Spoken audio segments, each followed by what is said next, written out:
Good morning students, welcome to all of you in APN School online classes. देखो बच्चों अपन नई आर्थिक नीति 1991 के बारे में अपन ने पढ़ा था और इसके अंदर अपने उदारीकरण के बारे में पढ़ लिया था। अभी उदारीकरण क्या होता है भाई, ठीक है। अब जो अगली जो प्रक्रिया है वो है निजीकरण। देखो निजीकरण का मतलब क्या होता है भाई? निजीकरण, देखो निजीकरण वह आर्थिक प्रक्रिया है, ठीक है। निजीकरण क्या होती है?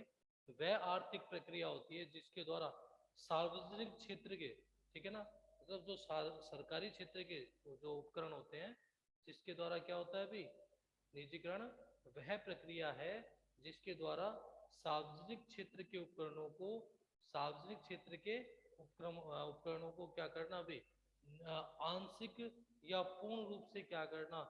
निजी क्षेत्र में लाना ही क्या होता है? निजीकरण का अर्थ होता है। निजीकरण का मतलब क्या हुआ अभी? कि निजीकरण का तात्पर्य उस प्रक्रिया से है, निजीकरण का तात्पर्य उस प्रक्रिया से है जिसके द्वारा सार्वजनिक क्षेत्र के उपक्रमों को आंशिक या पूर्ण रूप से निजी क्षेत्र में लाना ही क्या कहलाता है भी? निजीकरण कहलाता है, ठीक है। तो निजीकरण का मुख्य उद्देश्य क्या है? कि सार्वजनिक क्षेत्र के जो उपक्रम है उनको क्या करना? ज्यादा से ज्यादा क्या करना? निजी क्षेत्र में शामिल करना ही क्या है? निजीकरण का उद्देश्य होता है, निजीकरण का अर्थ होता है, ठीक है। तो निजीकरण का अर्थ क्या हुआ? कि सार्वजनिक क्षेत्र के उपक्रमों को क्या करना? आंशिक या पूर्ण रूप से क्या करना? निजी क्षेत्र में शामिल करना या निजी क्षेत्र में लाना ही क्या कहलाता है भी? निजीकरण कहलाता है, ठीक है। तो ये क्या होता है? निजीकरण कहलाता है, ठीक है। अब निजीकरण की क्या है? कुछ विशेषताएं अपने को दे रखी है, तो देखते हैं अपन निजीकरण की विशेषताएं। निजीकरण, निजीकरण की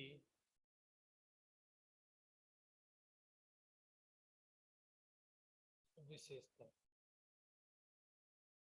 देखो निजीकरण की क्या विशेषताएं दे रखी है अपने को। निजीकरण की जो सबसे पहली विशेषता वह है कि सार्वजनिक क्षेत्र की भूमिका में कमी तथा निजी क्षेत्र की भूमिका में वृद्धि। भाई निजीकरण का नाम से पता चल रहा है कि इसका जो मुख्य जो है उद्देश्य है वो क्या है? कि सार्वजनिक क्षेत्र की भूमिका में तो क्या करना? कमी करना, और निजी क्षेत्र की भूमिका में क्या करना? वृद्धि करना। मतलब सार्वजनिक क्षेत्र की जो भूमिका है उसको तो क्या करना? कम करना, और निजी क्षेत्र की भूमिका में क्या करना? वृद्धि, मतलब उसको बढ़ावा देना ही क्या होता है? निजीकरण का एक विशेषता मानी जाती है, ठीक है। तो निजीकरण की जो सबसे मुख्य विशेषता यही है कि क्या है? कि सार्वजनिक क्षेत्र की भूमिका को तो क्या करना? कम करना, और निजी क्षेत्र की भूमिका को क्या करना? बढ़ाना ही क्या कहलाता है अभी? निजीकरण की सबसे पहली विशेषता होती है भी, ठीक है। तो यही उसका पहली विशेषता क्या हुई? कि सार्वजनिक क्षेत्र की भूमिका को कम करना और निजी क्षेत्र की भूमिका को क्या करना? बढ़ाना ही क्या कहलाता है अभी? निजीकरण की सबसे महत्वपूर्ण विशेषता होती है भी। दूसरी विशेषता होती है क्या? कि सरकार पर राजकोषीय बोझ कम करना, ठीक है। सरकार पर राजकोषीय बोझ को क्या करना? कम करना। सरकार पर राजकोषीय बोझ, राजकोषीय बोझ क्या होता है भी? एक तरह से जब क्या होते हैं भी? अपने सरकारी जो खर्चे होते हैं वह सरकारी आय से क्या हो जाते हैं? अधिक हो जाते हैं। तो उससे क्या होता है? एक तरह राजकोषीय बोझ का मतलब एक तरह से पूरा क्या होता है भी? बर्डन जो होता है वो किसके ऊपर पड़ जाता है भी? ठीक है, जो बर्डन होता है, ठीक है। अब राजकोषीय बोझ जो है वो पूरा का पूरा किसके ऊपर? कोष को बनाने का जो की जो जिम्मेदारी है, ठीक है, जो बोझ है वो सारा का सारा किसका है भी? ठीक है, सरकार का है। लेकिन अगर निजी क्षेत्र को बढ़ावा दिया जाएगा तो उससे क्या होगा? एक तरह से सरकार के ऊपर भी जो राजकोषीय बोझ है वो क्या होगा? कम होगा। क्योंकि पहले क्या था भी? पहले क्या था? पूर्ण रूप से सरकार ही क्या थी भी? एक तरह से राजकोषीय राजकोष के लिए क्या थी? पूर्ण रूप से उत्तरदायित्व थी, ठीक है। तो उसके लिए सारा का सारे जो बर्डन था या सारा का सारा जो बोझ था वो केवल और केवल सरकार के ऊपर था। लेकिन निजीकरण के द्वारा क्या कर दिया गया? इस बोझ को क्या कर दिया? कम कर दिया गया। क्यों? क्योंकि इसमें क्या कर दिया गया? निजी क्षेत्र के उपक्रमों को क्या कर, सॉरी, सरकारी सार्वजनिक क्षेत्र के उपक्रमों को निजी क्षेत्र में क्या कर दिया गया, दे दिया गया, जिससे क्या हो गया, अभी सरकार के ऊपर भी क्या हो गया, एक तरह से राजकोषीय बोझ क्या हो गया, कम हो गया। ठीक है, तो इसकी दूसरी विशेषता भी यह है कि राजकोषीय बोझ को क्या करना, कम करना भी क्या था, भी निजीकरण की एक विशेषता थी। ठीक है, ये निजीकरण की एक विशेषता क्या है कि राजकोषीय बोझ को कम करना क्या है, निजीकरण की एक विशेषता मानी जाती है। ठीक है, तो ये क्या थी, इसकी दूसरी विशेषता थी। फिर तीसरी विशेषता है सरकारी तंत्र के आकार को कम करना। ठीक है, सरकारी तंत्र के आकार को कम करना। ठीक है, पहले क्या था, पूर्ण रूप से जो सरकारी तंत्र था, ठीक है, एक तरह से सरकारी नियंत्रण था, पूर्ण रूप से सरकार, हर एक चीज के ऊपर क्या था, सरकार का नियंत्रण था। ठीक है, तो सरकारी तंत्र को भी क्या किया गया, निजीकरण के द्वारा क्या कर दिया गया, कम कर दिया गया। ठीक है, क्यों, क्योंकि धीरे धीरे उपक्रम जो है, जितने भी उपक्रम है, उनको क्या किया गया, अभी सरकारी क्षेत्र से, सार्वजनिक क्षेत्र से क्या कर दिया गया, निजी क्षेत्रों में शामिल किया गया। तो इससे सरकारी तंत्र का जो आकार है, पहले सरकारी तंत्र का आकार क्या था, बड़ा था, क्योंकि संपूर्ण रूप से सरकार का, ठीक है, सार्वजनिक रूप सरकार का ही क्या था, अभी आधिपत्य था। ठीक है, लेकिन निजीकरण के द्वारा क्या कर दिया गया, सरकारी तंत्र को के आकार को भी क्या कर दिया गया, छोटा कर दिया गया, निजी क्षेत्रों में या निजी व्यक्तियों को क्या कर दिए गए, एक तरह से शामिल कर लिया गया। ठीक है, तो निजीकरण की यह भी विशेषता है कि निजीकरण के द्वारा सरकारी तंत्र के आकार को क्या कर दिया गया, छोटा कर दिया गया। ठीक है, उसके बाद में अगली जो विशेषता है वह आर्थिक विकास की गति में तेजी को तेज करना। ठीक है, आर्थिक विकास की गति को तेज करना भी क्या था, निजीकरण का एक विशेषता थी, आर्थिक विकास की गति को तेज करना। क्योंकि जब क्या था, भी पूर्ण रूप से सार्वजनिक नियंत्रण में जितने भी उपक्रम थे वो सार्वजनिक नियंत्रण में थे, तो देश का जो आर्थिक विकास था वो क्या हो गया था, भी धीमी गति से हो रहा था। लेकिन निजीकरण को अपनाने का यह उद्देश्य, क्या यह भी उद्देश्य था, या निजीकरण को इसलिए भी अपनाया गया कि इसके द्वारा क्या हुआ कि सार्वजनिक विकास की जो गति है उसमें क्या आ गई, तेजी आ गई। जैसे निजी व्यक्तियों के हाथों में उपक्रम शामिल हुए या निजी व्यक्तियों के अधिकारों में आए, तो उससे क्या हो गया, देश की जो आर्थिक या जो आर्थिक स्थिति है उसमें भी क्या हुआ, सुधार हुआ भी। ठीक है, तो आर्थिक विकास में भी इसने क्या किया, आर्थिक विकास में भी को भी बढ़ावा देने के लिए निजीकरण को क्या किया गया, अपनाया गया। ठीक है, तो आर्थिक विकास की गति को भी इसने क्या किया, तेज किया। इसने निजीकरण ने, निजीकरण के द्वारा देश की आर्थिक विकास, ठीक है ना, देश आर्थिक रूप से क्या हो, आगे बढ़े, संपन्न हो, तो उस चीज को, ठीक है, आर्थिक स्थिति को और ज्यादा मजबूत बनाने के लिए क्या किया गया, अभी एक तरह से निजीकरण को अपनाया गया। ठीक है, तो ये भी क्या थी, इसकी एक विशेषताएं थी। अगली विशेषता थी उपक्रमों के प्रबंध को बेहतर करना। ठीक है, उपक्रमों के प्रबंध को बेहतर करना, इसका मतलब क्या हुआ कि इसके द्वारा पहले तो क्या था, भी जितने भी उपक्रम थे, जितने भी उद्योग धंधे थे, उनके ऊपर सरकार का नियंत्रण था, तो वहाँ का जो प्रबंध था, वहाँ का जो मैनेजमेंट था, वो सही तरीके से नहीं हो पाता था। ठीक है, लेकिन जैसे ही निजीकरण किया गया, ठीक है, निजीकरण का करने का यह भी कारण था, ठीक है, जिससे क्या हुआ, अभी जैसे निजीकरण किया गया, उपक्रमों का जो प्रबंधन है, उपक्रमों का जो मैनेजमेंट है, ठीक है, वो भी क्या होने लग गया, बहुत अच्छे तरीके से होने लग गया। ठीक है, तो उपक्रमों का मैनेजमेंट भी क्या हुआ, अभी निजीकरण की नीति के द्वारा क्या हुआ, निजीकरण के द्वारा क्या कर दिया गया, अभी उपक्रमों का जो प्रबंधन है या उपक्रमों का जो मैनेजमेंट है वो भी बहुत अच्छे तरीके से होने लग गया। तो ये भी क्या है, निजीकरण की एक विशेषता है कि निजीकरण के द्वारा उपक्रमों के प्रबंध को भी बेहतर बना दिया गया अभी। ठीक है, निजीकरण के द्वारा ही क्या किया गया, उपक्रमों का प्रबंधन जो है वो पहले नहीं हो पाता था, क्योंकि सभी सरकार का क्या था, भी हर एक चीज पर नियंत्रण था। लेकिन जैसे ही निजीकरण को बढ़ावा दिया गया, ठीक है, उपक्रमों के प्रबंधन को और ज्यादा बेहतर बना दिया गया और ज्यादा अच्छा बना दिया गया। ठीक है, इसके द्वारा, निजीकरण की प्रक्रिया के द्वारा। ठीक है, तो ये भी क्या थी, निजीकरण की एक विशेषता। ठीक है, उसके बाद में निजीकरण की जो अगली विशेषता थी वो क्या थी, भी सरकारी कोषों में वृद्धि करना। अगली जो विशेषता थी वो क्या थी, सरकारी कोषों में वृद्धि करना। मतलब कि निजीकरण के द्वारा क्या किया गया, भी सरकारी कोषों के अंदर क्या की गई, वृद्धि की गई। ठीक है, इससे भाई सरकारी कोषों में पहले क्या था, भी सरकार के द्वारा जो भी उपक्रम थे वो सही तरीके से नहीं, उनका प्रबंधन नहीं हो पा रहा था, उनकी देखभाल उनको देखा नहीं जा रहा था। ठीक है।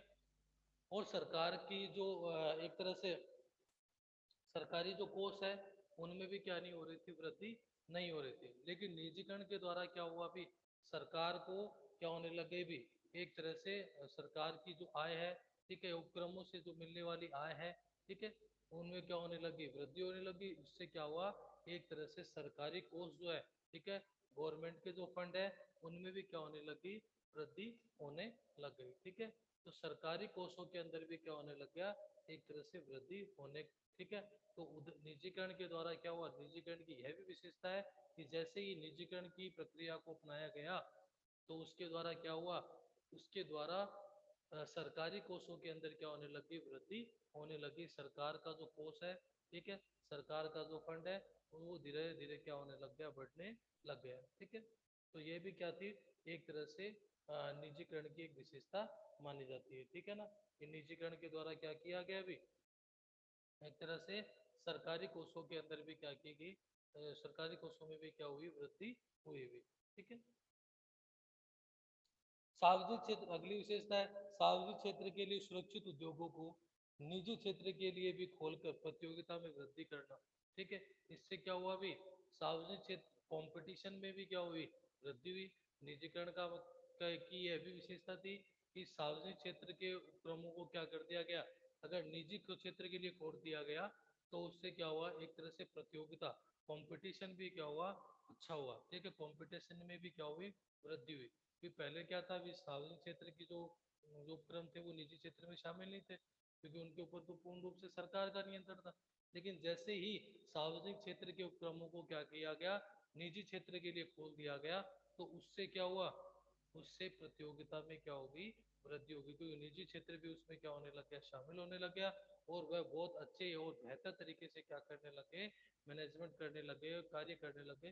तो उससे प्रतियोगिता, कंपटीशन भी क्या हुआ, बढ़ा। ठीक है। तो इस तो उनकी जो कंपटीशन है, उनकी जो प्रतियोगिता है ठीक है, उसमें भी क्या हुई, वृद्धि हुई। तो ये क्या थी, भी कुछ आपको विशेषता मैंने बताया, ये क्या थी, अपने निजीकरण की विशेषताएं थी।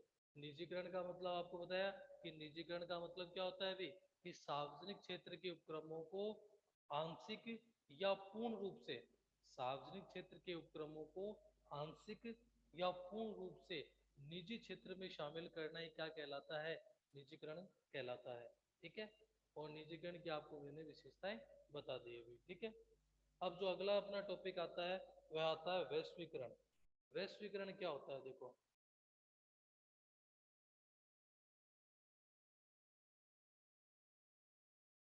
आर्थिक नीति का जो तीसरा पॉइंट है अपना, वह है वैश्वीकरण।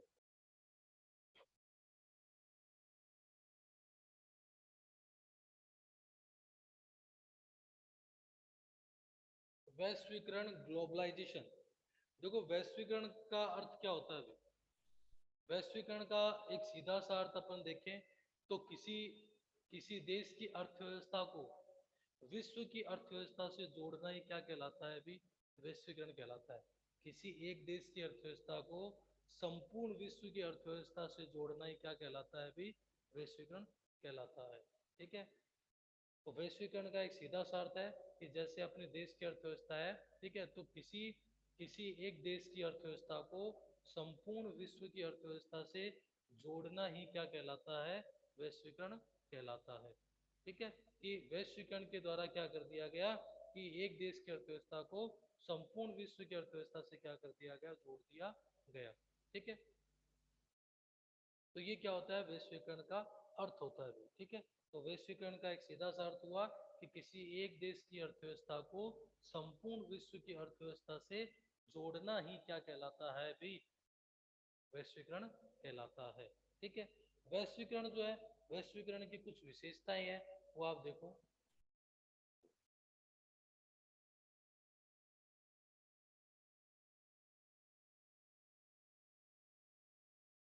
वैश्वीकरण की विशेषताएं,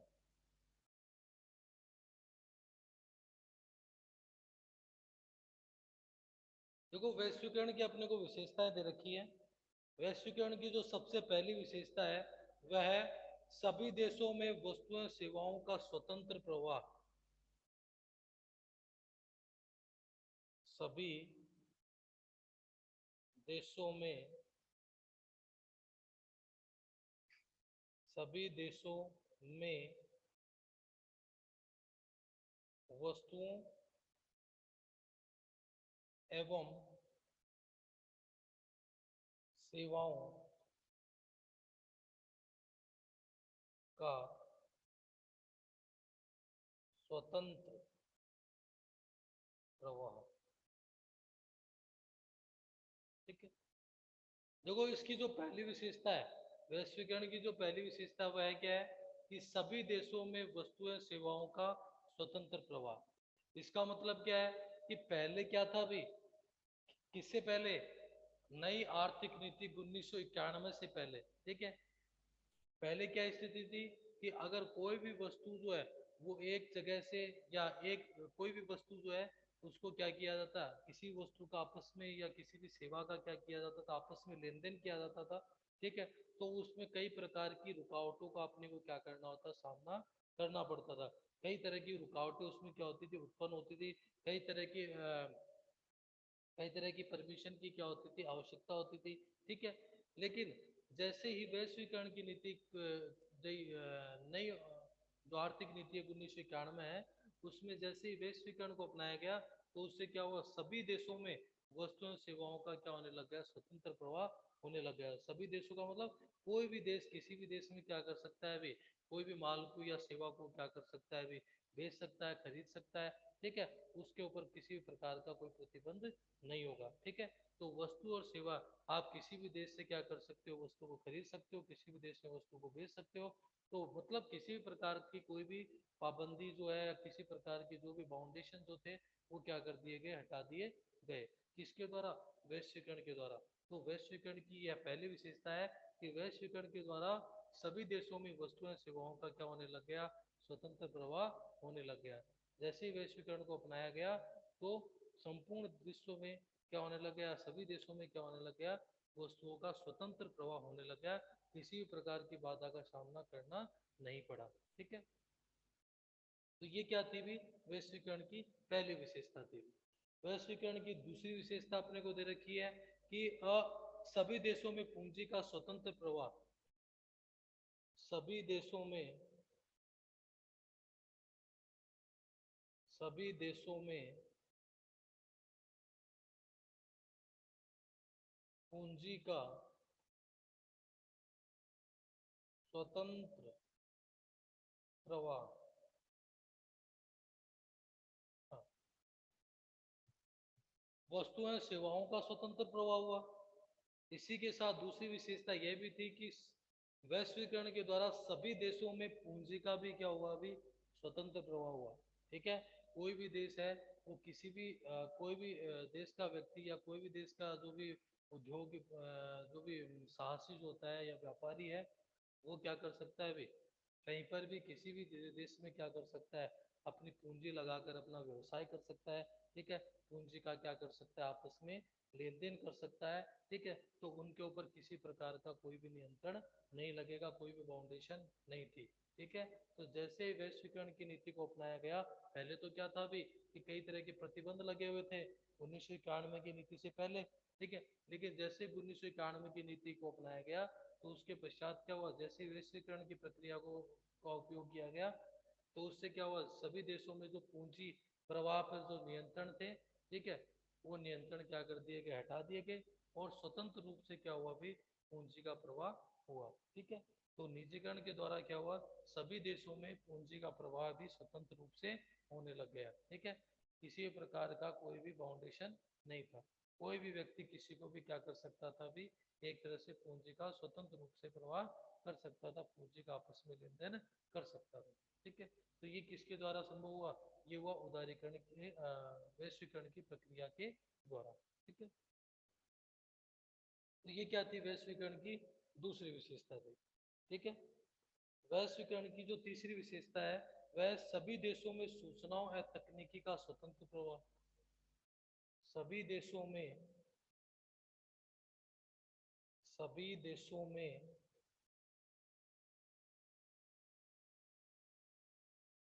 सूचनाओं एवं तकनीकी का स्वतंत्र प्रवाह। ठीक है, सभी देशों में सूचना तकनीकी का स्वतंत्र प्रवाह। ठीक है, पहले क्या था अभी, एक देश से दूसरे देश को अगर कोई भी सूचना भेजनी है, व्यापारिक संस्था को कोई भी सूचना भेजनी है, तो वो उसके लिए कई तरह की अपने को क्या होता था, कई तरह की बाधाओं का सामना करना पड़ता था। ठीक है, लेकिन जैसे ही वैश्वीकरण की प्रक्रिया को अपनाया गया, ठीक है, तो उसके पश्चात क्या हुआ, अभी सभी देशों में सूचना और तकनीकी का क्या हुआ, अभी स्वतंत्र प्रभाव हुआ। आप किसी भी देश में क्या कर सकते हो, कोई भी सूचना को भेज सकते हो, या कोई दूसरा देश का व्यक्ति आपको भी क्या कर सकता है, स्वतंत्र रूप से सूचना भेज सकता है। किसी भी तकनीकी का आप क्या कर सकते हो, आपस में लेन देन कर सकते हो। ठीक है, कोई भी टेक्नोलॉजी, आप कुछ दूसरे देश की टेक्नोलॉजी है उसको भी आप क्या कर सकते हो, उपयोग में ले सकते हो, खरीद सकते हो। ठीक है, या अपने देश की जो तकनीक है उसको अन्य देश में क्या कर सकते हो, हस्तांतरित कर सकते हो, भेज सकते हो। ठीक है, तो बोलने का मतलब कि जैसे ही वैश्वीकरण की नीति को अपनाया गया, उससे क्या हुआ, सभी देशों में एक तरह से तक सूचनाओं एवं तकनीकी का क्या होने लग गया, स्वतंत्र रूप से प्रवाह होने लग गया। उन पर किसी प्रकार का कोई भी दबाव नहीं था, या कोई भी फाउंडेशन नहीं था। ठीक है, तो सभी देशों में क्या हुआ, अभी सूचनाओं एवं तकनीक का भी क्या हुआ, स्वतंत्र रूप से प्रवाह होने लग गया अभी। ठीक है, तो इससे क्या हुआ, सूचना और तकनीकी के ऊपर भी जो भी प्रतिबंध लगे हुए थे, उनको भी क्या कर दिया गया, हटा दिया गया, और स्वतंत्र रूप से क्या होने लग गया, सूचना और तकनीकी का क्या होने लग गया, प्रवाह होने लग गया। किसके द्वारा, वैश्वीकरण की नीति के द्वारा, वैश्वीकरण की प्रक्रिया के द्वारा। अगला था, सभी देशों में लोगों का स्वतंत्र आना जाना। सभी देशों में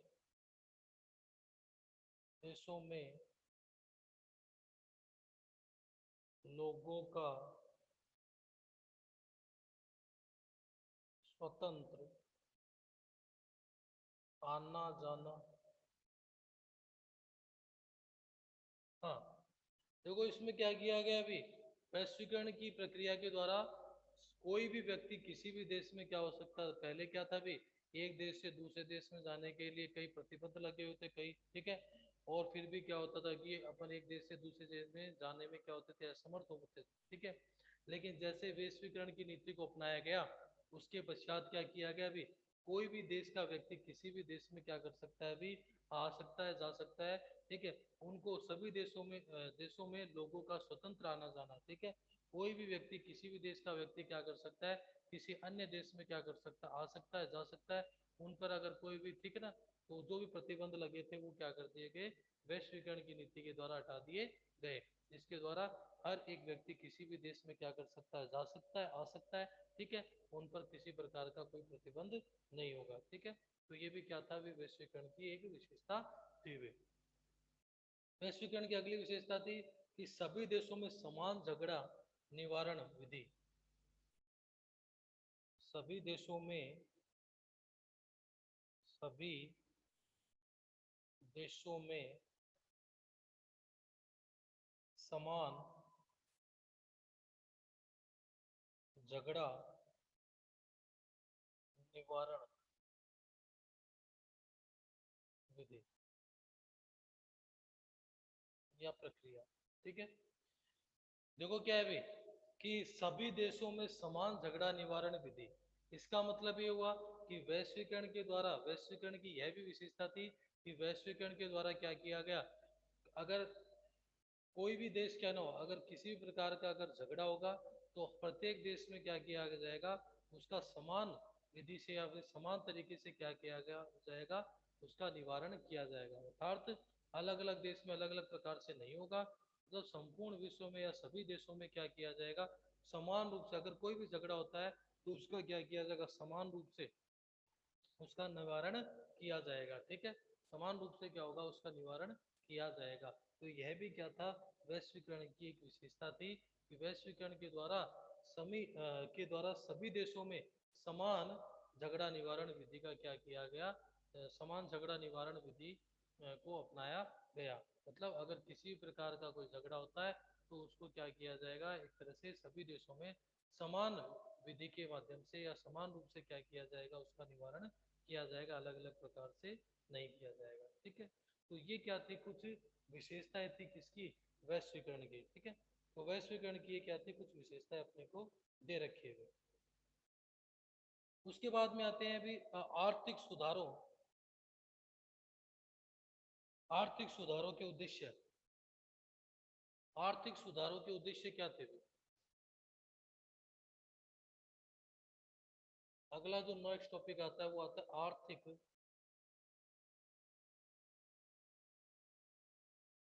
आर्थिक सुधारों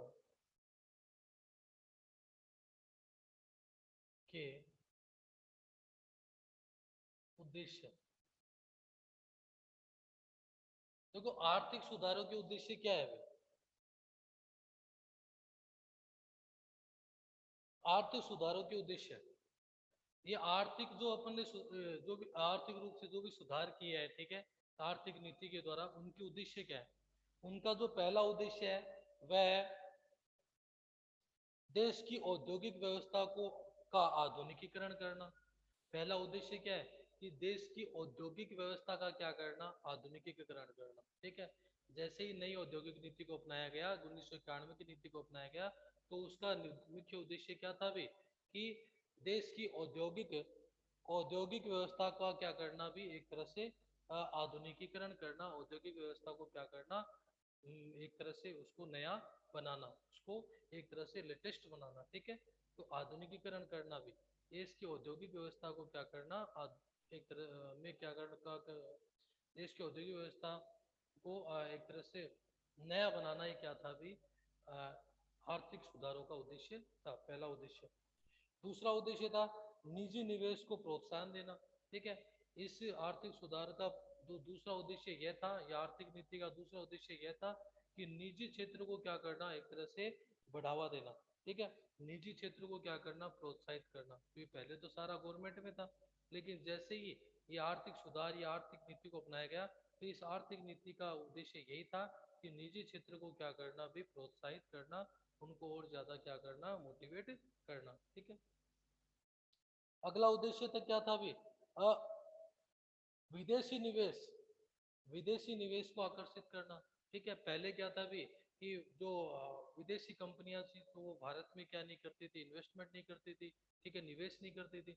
लेकिन जैसे ही नई औद्योगिक नीति को अपनाया गया, 1991 की नीति को अपनाया गया, तो उसके द्वारा क्या किया गया अभी, उसके माध्यम से उसके माध्यम से क्या किया गया, जो विदेशी निवेश है उसको क्या किया गया, ज्यादा से ज्यादा बढ़ावा दिया गया, कि विदेशी कंपनियां भी क्या करें, भारत में आकर या भारत में क्या करे, ज्यादा से ज्यादा अपने व्यवसाय स्थापित करे, ज्यादा से ज्यादा इन्वेस्टमेंट करे, विनियोग करे। ठीक है, तो विदेशी निवेश को भी आकर्षित किया गया। फिर अनुत्पादक नियंत्रणों को हटाया गया। ठीक है, जो अनुत्पादक नियंत्रण थे, मतलब जो उत्पादन से संबंधित नहीं थे, ठीक है, जिनका कोई उत्पादन में जिनका कोई महत्व नहीं था, ऐसे नियंत्रणों को भी क्या कर दिया गया, हटा दिया गया। ठीक है, ये भी हटाना भी इनका क्या था, आर्थिक सुधारों का एक उद्देश्य था, कि भी अनुत्पादक नियंत्रणों को हटाना आर्थिक सुधारों का क्या माना गया, एक उद्देश्य माना गया। ठीक है, उसके बाद में क्या था भी, भारतीय अर्थव्यवस्था को विश्व अर्थव्यवस्था से जोड़ना भी। ठीक है, इसका यह भी उद्देश्य था कि भारत की अर्थव्यवस्था को क्या करना, विश्व की अर्थव्यवस्था से क्या करना, जोड़ना। ठीक है, क्योंकि पहले क्या था भी, सभी एक तरह से 91 की नीति से पहले भारत एक तरह से अलग हो गया, लेकिन 1991 नीति के पश्चात आर्थिक सुधारों का यह उद्देश्य भी था कि देश को क्या करना भी, भारत को क्या करना, संपूर्ण विश्व की अर्थव्यवस्था से या संपूर्ण विश्व से जोड़ना भी इसका क्या था, एक तरह से उद्देश्य था भी। ठीक है, राजकोषीय घाटे पर क्या करना, नियंत्रण करना।